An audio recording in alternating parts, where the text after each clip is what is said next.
Ladies and gentlemen, welcome to Portland's most fabulous cabaret, Darcelle XV Showplace. Tonight we bring you laughter, glamour, and a whole lot of sass with Stand Up Kween.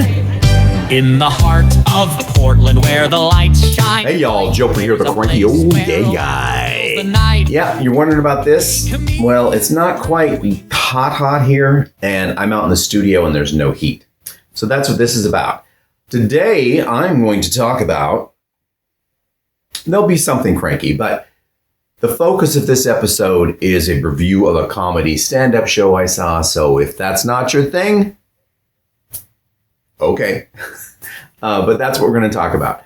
Today is actually 2 days after I saw the show because I'm just getting around to shooting and I got a bunch of pre-editing done. I'm going to have to do some more. So it's going to come out tomorrow or it'll come out probably by Friday. The show is called Stand Up Kween, where comedy and drag collide. Or where comedy, yep, that's what it was, where comedy and drag collide. It was held at Darcelle XV Showplace, which is a historic site, formerly owned by Darcelle XV herself. But she did pass a few years back at the age of, I believe, 93. And she was historically known as the oldest continually performing drag queen in the country. So let's all give Darcelle some applause. Okay, now let's get on with the show. I've got some notes here that tell me the lineup. The show started with me going and saying, hey, I bought a ticket online. And we just busted our thing there. I bought a ticket online. Where do you have it on the list? And they said, yes, you are a VIP. And I went, oh, really? I think it's because I know one of the people setting the show up. And I asked if I could take pictures and video and put them on my show, the Cranky Old Gay Guy show. Initially, pictures were fine. Videos, he had to ask the performers. And then when I got there and his boyfriend showed up, he said, yeah, just go ahead and take video. So that's what I'm doing. I have permission from the establishment and the person who put the show on. When I got there, they said, you have VIP tickets. So they put me right up next to the stage so no one will be blocking my view. I think if I had sat center, just the first table, that probably would have been a good shot too. Because you'll notice when I show you pictures, they're all kind of from an angle. I was to the right side of the stage. Show opens with darkness, of course. Now, was it packed? It wasn't super packed, but it was enough to keep, make the show some money. Lights went down, lights went up, and I can't show you any videos with music because of copyright violations. But Alexis Campbell Starr came out, and I believe she was Miss something. I think she won last summer, like Miss Portland, Miss Gay Portland, or Miss Drag Portland. I don't know her. I just know that because when I was at a bar last summer with someone, these guys were talking to us and asked us if we wanted to vote for the Royal Rose Queen, something like that. What is it called? I'm not part of the whole drag community, so I don't know all the ins and outs. But I do know that they took us in their vehicle down to a club that was holding the vote. It was very official. And we voted, but neither one of them won. Actually, I think only one of them was running. It was a drag performer and her boyfriend. And it turns out her boyfriend was also a drag performer. And he was this 6 foot tall, hunky, husky, just muscly. But evidently he also does drag. Anyway, Alexis Campbell Starr is the one who won. So I knew the name and I knew that she held a title. But I didn't really know her except she was at the last comedy show I went to as well. She was a performer and a presenter or a host, an MC. So she came out, she did a song, and then she did some back and forth banter with the crowd, introduced the sponsor of the show. The sponsor are the Property Weirdos. They are a gay and lesbian real estate group here in Portland. So if you are coming to Portland and you're gay, lesbian, LGBTQIA plus 2S, part of that community, and you want a gay realtor, you could contact them and see if they kind of fit your vibe. Now, I have never worked with the Property Weirdos. I've just seen them at this club a couple times. I don't know anything about them, so research before you make a decision. That's all I can say. And you want to make sure that the realtor that you select fits your vibe and fits your needs and is doing what you want them to do.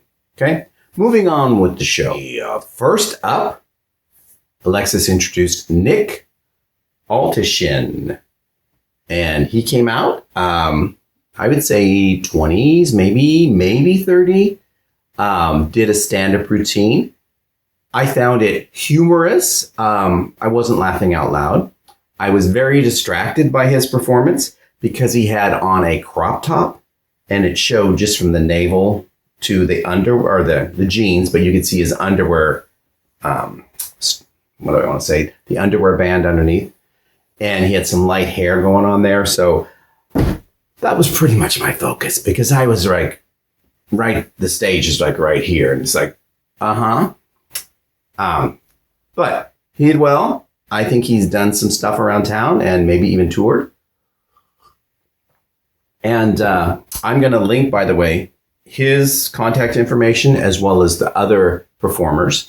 Just if you want to reach out and say something to them, or it's when I say contact, it's their Instagram accounts. I'm going to give you those so you can send them a message or something. Go follow them, send them a message, do whatever you want. But be nice. Be nice. All right. He was okay. And then next up, I've got a lineup down here.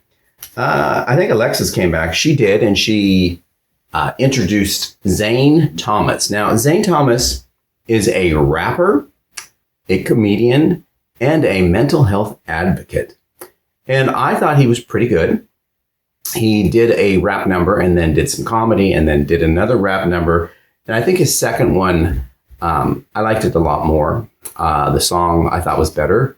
And then he announced, I think, that he's got an album coming out with rap, a rap album. So if that's your thing, you might want to contact him at It's Zane Thomas. He is also a podcaster of the Smoke Break Pod. Now, that's what I think it's called on YouTube. If you just want to go to a streaming podcast app, I think it's just called the Smoke Break Podcast. Because the Smoke Break is something else entirely. I know this because I tried to find it this morning and I ended up seeing his YouTube show, and it's like a panel of 4 and they have a guest on, or a panel of 3 and then they have a guest on. And that is primarily focused on mental health and advocacy. It's almost like, I want to say a TED Talk, but there's 4 people on stage. It's something you might want to check out. And again, that's at It's Zane Thomas. If you want to follow him on Instagram and contact him. After his set, Rio DL Volt came out. Another drag performance. And I thought she was pretty good. I mean, she really got into it. And I could see her perhaps on RuPaul's Drag Race. Wow. I haven't watched RuPaul in a while. But the way that she moved and her attitude, I thought was the same kind of thing that you would see on that show. And she was really good. And then came out another performer. And this time it was Zane. Was it this time? I think it was Jay Alexander, who's one of the hosts. And he came out and he did a comedy set. And then, and Jay, if you're watching this, maybe I have the whole lineup a little off, but forgive me. I didn't write down the lineup when I was there. I was trying to take some pictures. And to be honest, they were taken with a phone that doesn't do well in low light. So a lot of the pictures I'm not going to be able to use. But I'm salvaging what I can and coming up with something. After Jay, who I want to think, he talked a lot about I want to say, it was more personal comedy. It wasn't like public, what's going on kind of stuff. And I've seen Jay before, and Jay's good at emceeing. He's good at comedy. And I know he has a gig coming up in September at the Eagle. And I believe since it's a clothing optional comedy show at the Eagle, he will probably not have clothes on other than shoes. So you might want to check that out as well. Next up, we had, let's see, Daisy Claire. Now, Daisy Claire came out and talked about coming out as a lesbian and college sex with men. And although she was humorous, again, I wasn't laughing out loud. And I believe she probably had an off night. But it could just be that I'm comparing her to the other performers that were there. But as far as I know, she was the only lesbian comedian on stage that night. So if you'd like to check her out, she is at Daisy Claire Comedy on Instagram. And again, I'm going to list all of this contact information in the description of this show. After that, Rio came back out. That's Rio DL Volt. And she had on this wild space age outfit. And she sang a song called Mayonnaise, which was part talk and part mayonnaise. But it was super funny. Very, very funny. And at the end, she did something gross, which was even funnier. Now, I say gross. It wasn't anything sexual, but it was gross to most people in the audience. But it made me laugh hard. So if you get a chance to see Rio DL Volt, check her out. Next up, Jay came back out, talked to the audience a bit, did a little comedy, and introduced the last comedic act, which was Joe John Sanchez III. Now, Joe John is the MC, producer, etc., of the comedy at the Eagle, the clothing optional comedy. Now, Joe John came out, and I thought he was pretty good. I have seen him at the Eagle doing comedy, and I think the set that he did this last Sunday at Stand Up Kween, I think it was a much better set, and he was much more into it, and it was funny. So if you get a chance to see Joe John Sanchez III, look at his Instagram account, and I'm sure he'll post wherever he's going to be. Next up, I think that the hosts came back out, chatted with the audience, and then they brought each comedian back. And they posed for a picture at the end. Unfortunately, Zane had to leave after his set, so he is not in the last picture. Now, let's get to what made me cranky. It wasn't the show. It wasn't the venue. It was the fact that the city of Portland has allowed what's happening on the street to be happening on the street. When I went down there to park, I drove through Chinatown and found that most of it is vacant. And I found people sleeping on the street or camped on the street in front of businesses. And some of the businesses were tagged with spray paint, and there was garbage in the streets. And it's just not the Portland that I remember when I used to work downtown. And it's not the Portland I remember when Chinatown was vibrant with restaurants and nightclubs. I think there's probably still nightclubs, but they're mostly straight, so I'm not going there. So I don't know what it's like at night. But the fact that I had to step over someone while walking to the venue, and that was a block away, and I parked in front of the old Hobos, which used to be a gay piano bar, and all of that space on that block, most of it, there's something on the corner, on both corners, but the whole central area is just vacant. And it's too bad because that used to be, like I said, very vibrant and very active. So that bothered me. And Slaughter's is right around the corner from Darcelle. That's another gay bar. They have announced that they're going to be closing, I think, next month. But they announced the same thing last year. So who knows? We're busy. When we left, when I got out of the show, there were more people on the street, but they weren't most necessarily partygoers. It was just that the population that was there at 6 o'clock has expanded. When I was standing out in front of the club, someone did walk by with a metal baseball bat, and he was dragging it behind him and swinging it and muttering something to the person next to him. Was I feeling unsafe? No. There's people everywhere. I don't like seeing people carrying metal baseball bats down the street because if they have some kind of mental thing going on, that could be dangerous. And I do know a couple people who were battered over the past years, pre-COVID, just waiting for a bus when they were hit in the head and then clobbered and robbed. But again, that happens in every city. And it's not as frequent as some news outlets will let on. I did feel very safe, like I said. I was just really cranky that the city of Portland hasn't gone in and cleaned up the area, gotten rid of the graffiti, gotten rid of broken windows. I saw a couple of those, not a lot, but some have boards on them, so I'm thinking they were broken before. Why hasn't the city instituted some type of policy where they go in and maybe offer up those spaces for startup businesses or businesses for the underprivileged or something like that? I mean, or even turn them into shelters. There's so much storefront space in Chinatown alone. And that's also where the missions are, where they feed homeless people. So all the homeless people can't stay in the 1 or 2 shelters that are down there.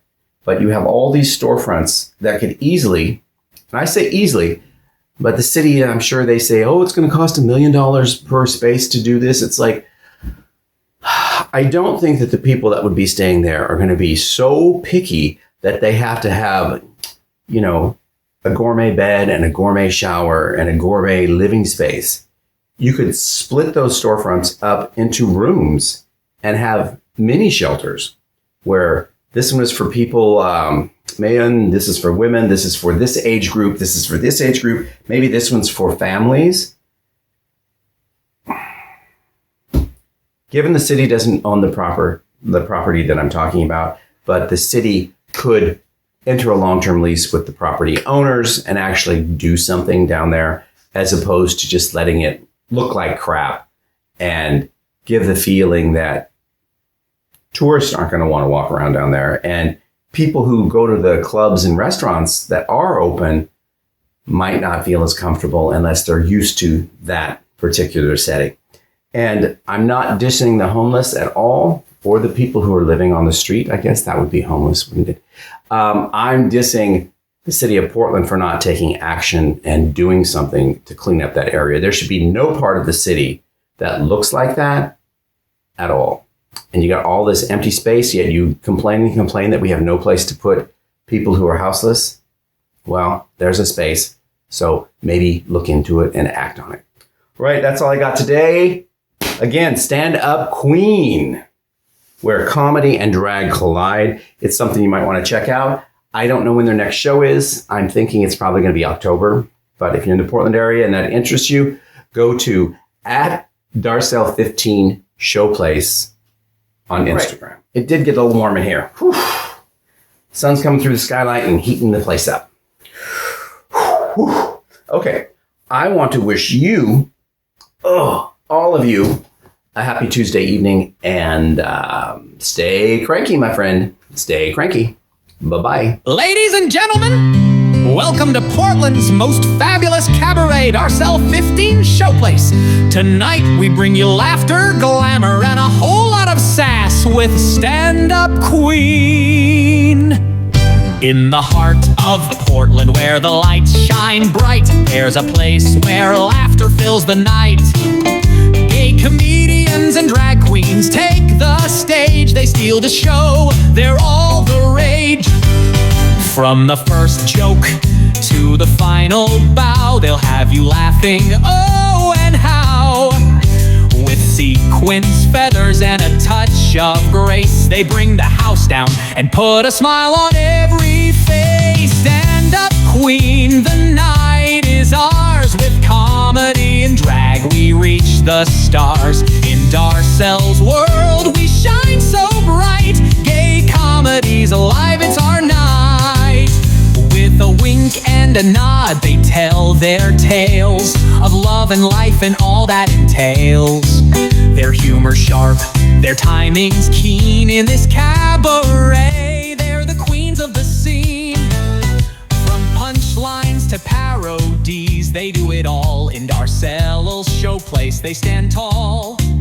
With every laugh, they break the mold. Their stories told, their hearts